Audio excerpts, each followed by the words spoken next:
We're Bob and Maureen Tobin. We're parishioners at St. Brennan the Navigator, Deer Isle, Stonington.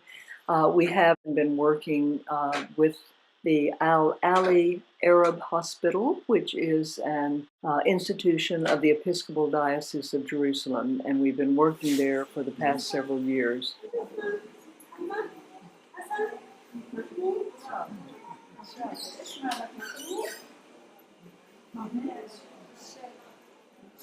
Right here, you are seeing a little boy in a hydrotherapy tub.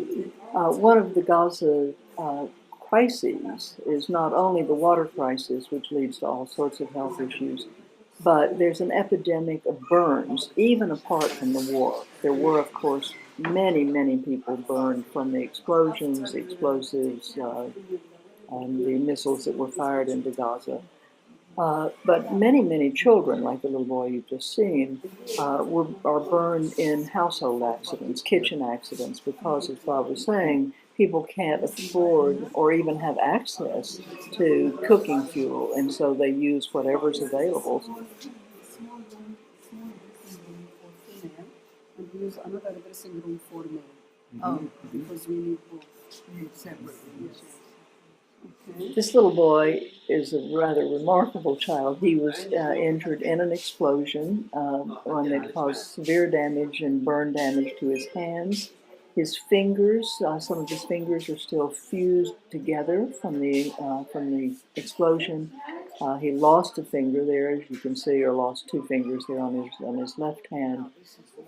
They are continuing to do surgery to try to restore the separate use of his fingers. But he's a pretty remarkable little boy, as you will hear from Samira. It turns out he's first in his class, and this was one of the rare smiles that we saw from the children there. As Bob also mentioned, almost every child in Gaza suffers from post-traumatic stress syndrome, from the bombings all night long, during the war, but even when the war is not going on. The United Nations, Amnesty International, and other groups have validated the fact and have statistics to show that the Israelis often do low flying over Gaza, breaking the sound barrier so that people can never get a good night's sleep. So it's very difficult for families to have any kind of normal life, even those whose houses weren't destroyed, let alone those who are living in the rubble like the family we saw. And that's the case for tens and tens of thousands. He's much better. سلامتك يا أنس شطور أحسن الغطاء أحسن. Now he's much better. A variety of injuries, a lot of shrapnel injuries, a lot of burn injuries, a lot of limbs lost, and the hospital has limited abilities to do the kinds of treatments that are necessary. There's a wonderful new building on the hospital grounds, but there's no equipment in it because they can't afford the equipment, and that's very, very sad as well. Terrible, terrible. Sahila said that she had had to spend over $100,000 on fuel this last year just to keep the hospital going.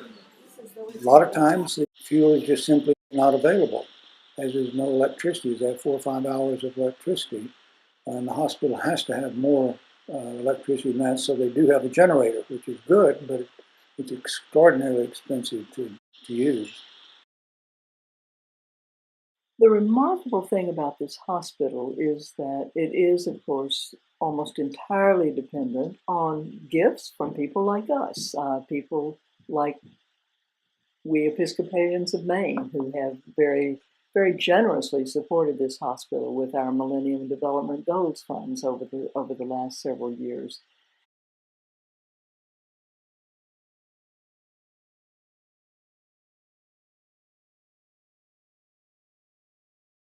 On behalf of Ahli management, Ahli staff, and all patients we are serving in Gaza, I would like to thank you for your kind support in prayers, in talking about Gaza and the suffering of people and about your financial support.